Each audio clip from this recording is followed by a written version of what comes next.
It all started with a simple gate. A gate that was on my property, that I had paid for, and that I had every right to keep locked. But in neighborhoods ruled by a homeowners association, nothing is ever really that simple. If you've ever lived under an HOA, you know the type: power-hungry board members, self-appointed neighborhood police, and people who think your life is their business just because they share zip code with you.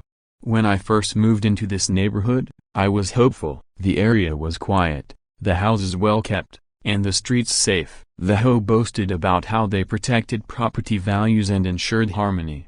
I didn't know at the time that their version of harmony was basically control. The gate dispute. My property sat on the edge of the neighborhood, right next to a private road that led to my driveway. For years, people from the HOA had been using that road like it was their own shortcut, even though technically, it wasn't theirs. I didn't mind at first, but after repeated trespassing, late-night joyrides, and random strangers wandering too close to my home, I decided enough was enough. I installed a gate, nothing fancy, just a solid iron gate with a lock, positioned exactly on my property line. The day it went up, peace returned. My driveway was secure, my privacy respected, and I finally felt like I had control again. But of course, the HOA noticed. It started with a letter, a neatly folded piece of paper shoved into my mailbox with the HOA logo on top. You are in violation of community rules by restricting access to shared property. Shared property? That road wasn't theirs. I checked the deed and land survey multiple times.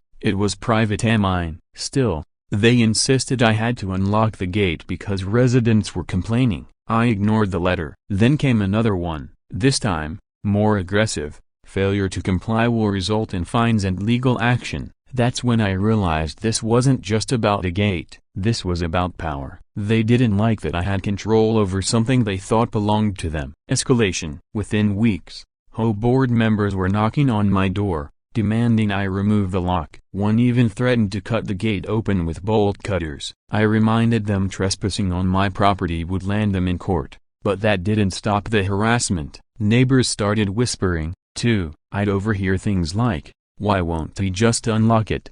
Or "He's ruining it for everyone." Ruining it? I was protecting my property. That's when I decided if they wanted a fight, they'd get one. Doing my homework, I spent nights digging through county records, land deeds, and ownership maps. The more I looked, the more interesting things got. That little road that ran alongside my property, the HOA didn't own it. In fact, it wasn't even officially part of the community's common areas. It was a neglected piece of land the developer had never transferred properly, which meant it was technically up for grabs. So I hired a lawyer. After weeks of paperwork, signatures, and not a small chunk of money, I officially became the legal owner of that road, the very same road every single one of my neighbors used to drive into the community. Yes, I bought the road. The reveal. The day the paperwork was finalized, I called for a meeting. I invited the HOA board and a few particularly nosy neighbors who'd been the loudest complainers. We met right there by my gate. They showed up smug,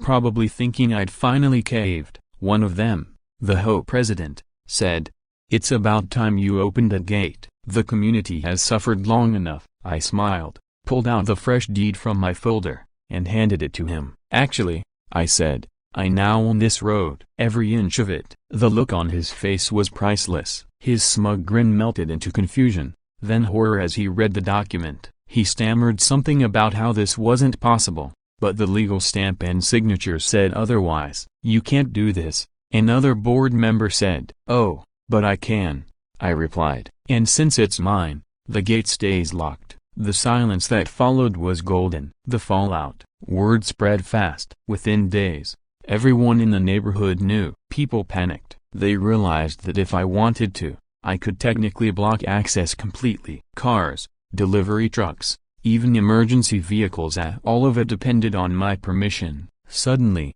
the HOA wasn't sending me threatening letters anymore. Instead, they were begging to negotiate. They offered to buy back the road. They offered to reduce my HOA fees. They even promised to leave me alone forever if I just agreed to keep the gate open. But I remembered every threat, every insult, every time they treated me like a criminal for protecting my own property. So I declined. "No deal," I said. You wanted to control me. Now I control the road, living with the consequences. At first, neighbors were furious. Some cursed at me when they drove by. A few even tried to rally against me, but legally, they had no ground to stand on. Others, surprisingly, respected me. Quietly, a few admitted they were glad someone finally stood up to the HOA. I didn't abuse the power. I didn't block anyone's cars or demand tolls. I simply kept my gate locked and made sure everyone remembered that this road was no longer theirs to dictate. And slowly, things changed. The HOA stopped bothering me. The constant harassment ended. Neighbors, realizing they couldn't bully me, learned to keep to themselves. The road, once a battlefield, became a reminder. Don't mess with someone who knows their rights. The best part, a year later, the HOA president resigned. Rumor was he couldn't handle the embarrassment. The board shuffled, and the new leadership was much quieter, less aggressive. Maybe they finally learned that not everyone would bow down to their fake authority. As for me, I still live here, still behind my locked gate. My property feels safer than ever. Every time I drive past the deed framed on my wall, I smile, because when the HOA ordered me to unlock my gate, I didn't just say number, I closed it forever by buying the road they all drive on.